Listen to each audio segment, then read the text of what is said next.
Go and find a community that has your audience that is highly engaged. Spend 5 to 10 minutes in there a day. And you don't even have to jump in and start answering questions right away. Just read through, what are folks talking about? What is going on in their current challenges, their current struggles, and see if it's going to be a valuable place for you to show up, not just for the audience, but also for yourself, to be able to get help in the things that you need and your current challenges in your day-to-day work.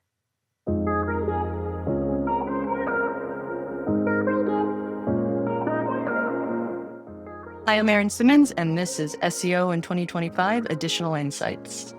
Erin, what's your additional insight for SEO in 2025?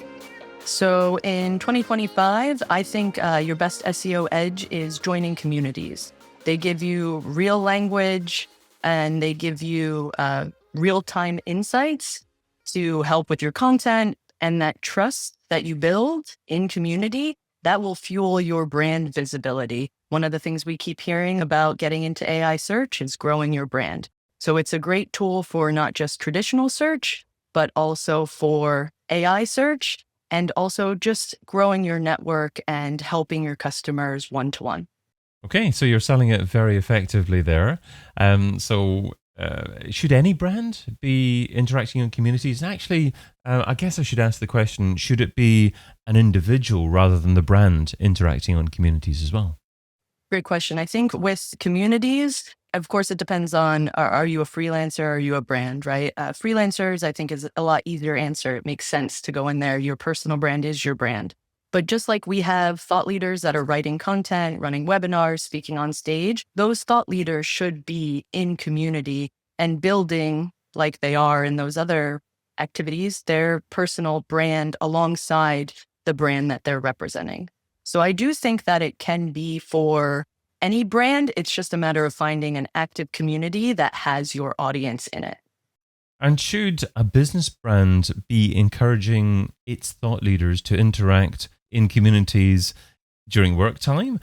Because I guess the way that you're selling it, it made it sound as if you're building up the individual authority of different people within the organization, and they can take that authority away and use it for other organizations in the future. So is it actually worthwhile for a business to be investing in, or should this be individuals within an organization investing in themselves?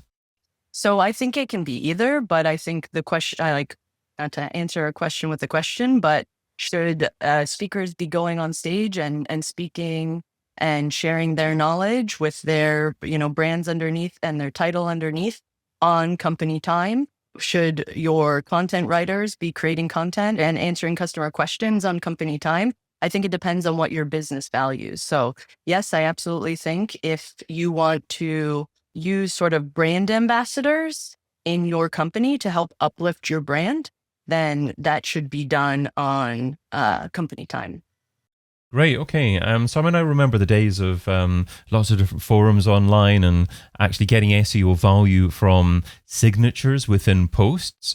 And then if you were interacting on forums like that, you were probably best to actually interact on as many different forums as possible in order to actually get links from different domain names. But nowadays, obviously, you mentioned brand. Is brand more important? And if so, are you better off just focusing on a single community? And if so, how do you actually select that single community? Yeah, that's a great question. My thoughts are focusing on a single strong community. And I do have a post on LinkedIn that I'm happy to send over to you on how to start to think about selecting a community, because it's above all has to have your audience in it, but that's not the only qualifier. It has to be engaged.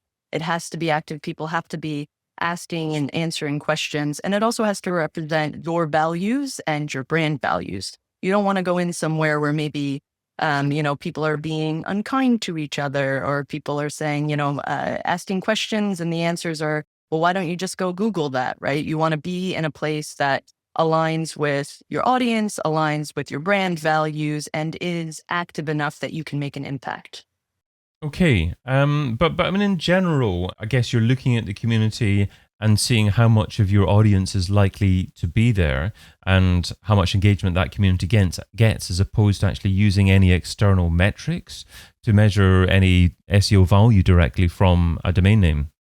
Yeah, so I think that that's a great point. This is not going to show up in your Google Analytics overnight. So this is going to be, it's brand building for a lot of purposes, but also there are opportunities to have more direct metric impact if that's what you need. If you're going into a place where your audience is speaking and you're getting that language and maybe you're updating your meta descriptions to better reflect, because when someone's sharing in a community and asking questions, you're getting that raw emotion, you're getting like exactly how they're feeling.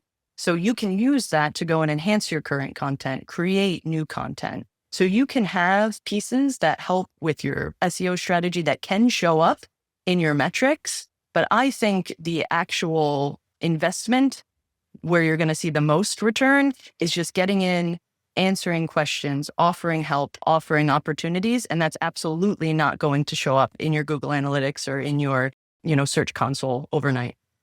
And are there any tools like maybe SparkToro that you can use to identify whether or not that community is likely to be as relevant as possible for your business? Or is it a case of just going in there and actually seeing what people are saying and then making a decision based upon the conversations in there as to whether or not you should be there?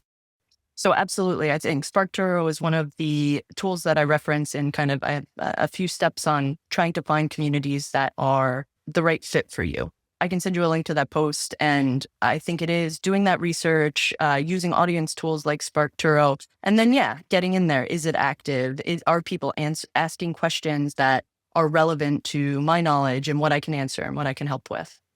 Great. Okay. And I would imagine that you wouldn't advocate selling what you do directly within the community? I think if there is one thing you take away from this, it is do not go into a community to sell. Go into a community to help, go into a community to build relationships and build trust.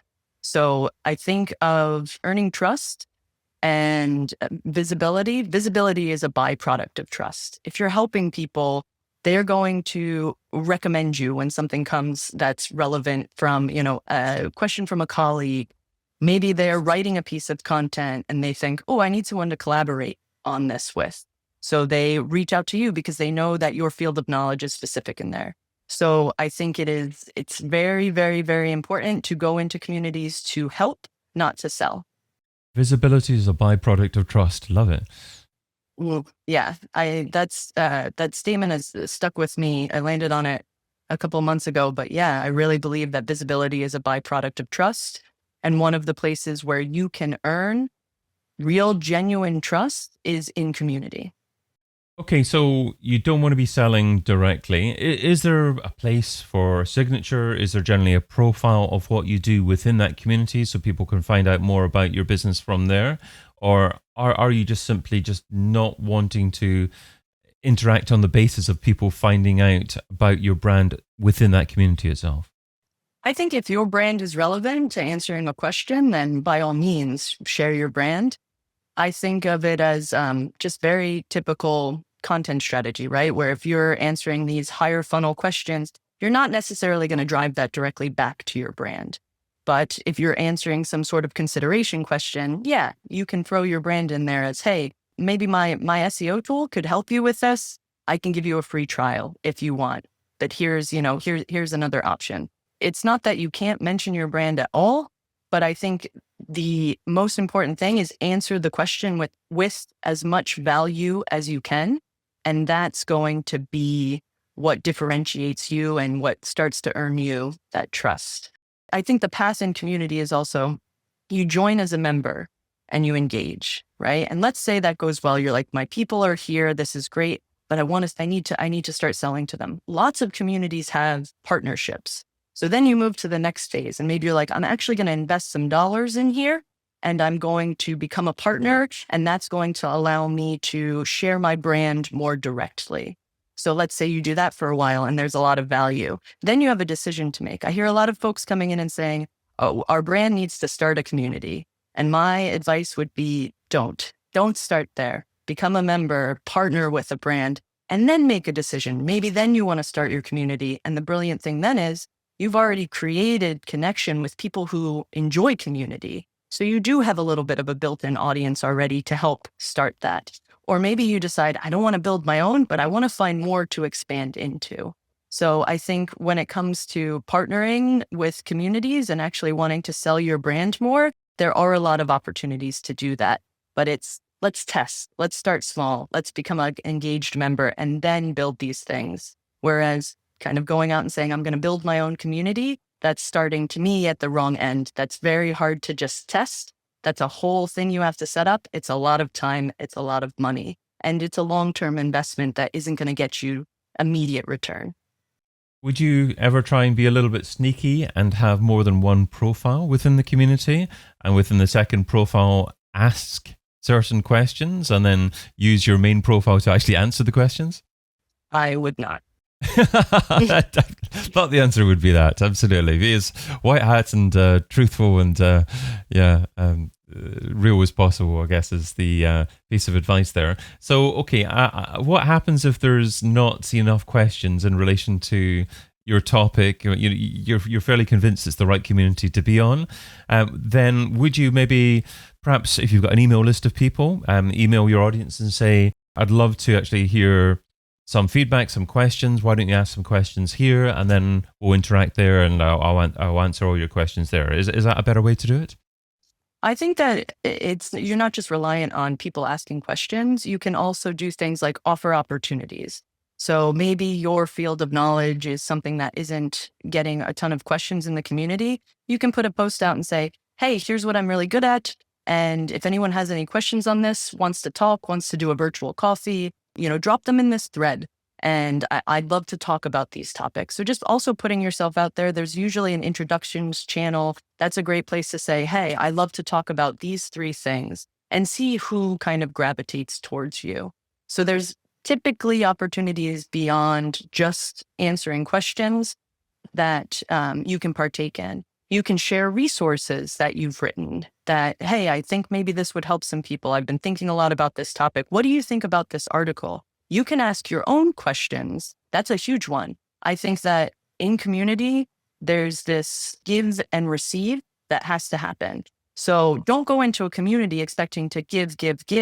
You should also be in that community to receive, right? So that's actually how trust is built in a relationship, where people are giving and receiving. So ask your questions that you have in that community, seek help in that community. There's a lot of ways that you can build trust beyond just answering questions.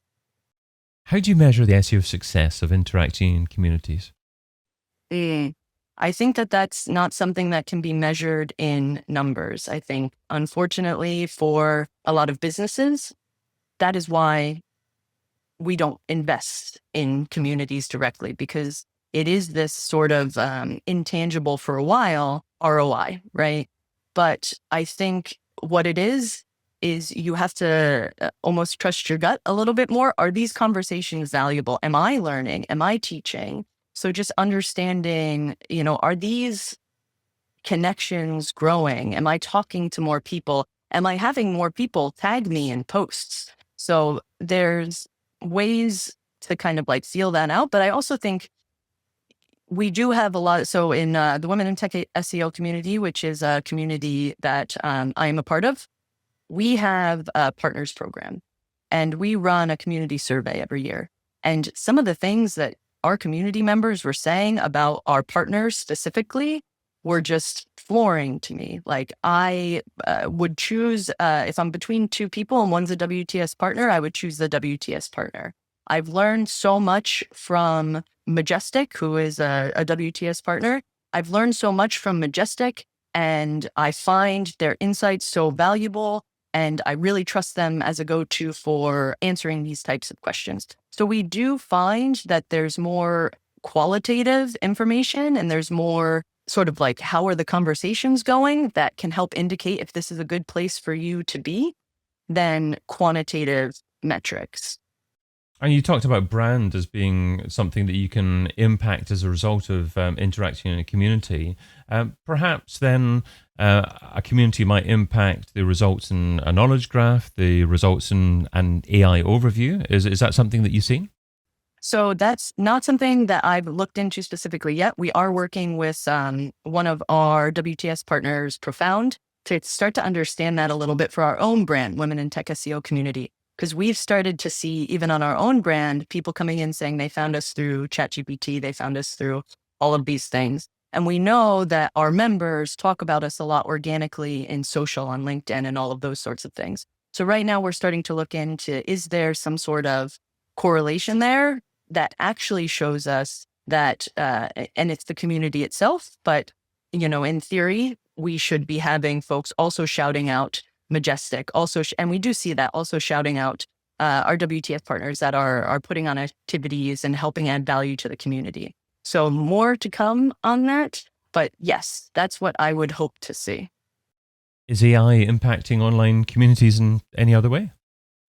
I think that AI is going to start showing up in communities a little bit more in terms of perhaps like how we manage the community, or maybe how we summarize things. We haven't started using it specifically in our community, but I can see value in creating, say, maybe an AI agent that sees all of the unanswered questions and kind of like consolidates them and puts them out in a post at the end of the week to make sure that people can see them again. But honestly, right now we have members that just do that on their own. So I'm not quite sure what should replace kind of human interaction, because I love that our members are taking that on themselves and are wanting to make sure that other members' questions get answered. So we will see how AI impacts it, but we are definitely at least seeing a lot of people finding our community through AI search now, more than we've ever seen before. Erin, what's the key takeaway from the tip you shared today? Go and find a community that has your audience that is highly engaged. Spend 5 to 10 minutes in there a day. And you don't even have to jump in and start answering questions right away. Just read through, what are folks talking about? What is going on in their current challenges, their current struggles, and see if it's going to be a valuable place for you to show up, not just for the audience, but also for yourself, to be able to get help in the things that you need and your current challenges in your day-to-day work. Erin Simmons is Managing Director of the Women in Tech SEO community. Join up over at womenintechseo.com/join. Erin, thanks so much for adding your additional insight to SEO in 2025. Thanks so much, David. Appreciate you having me. I've been your host, David Bain, and you've been listening to SEO in 2025 Additional Insights, a Majestic series that complements the original podcast, video series, and book. Find out more at SEOin2025.com.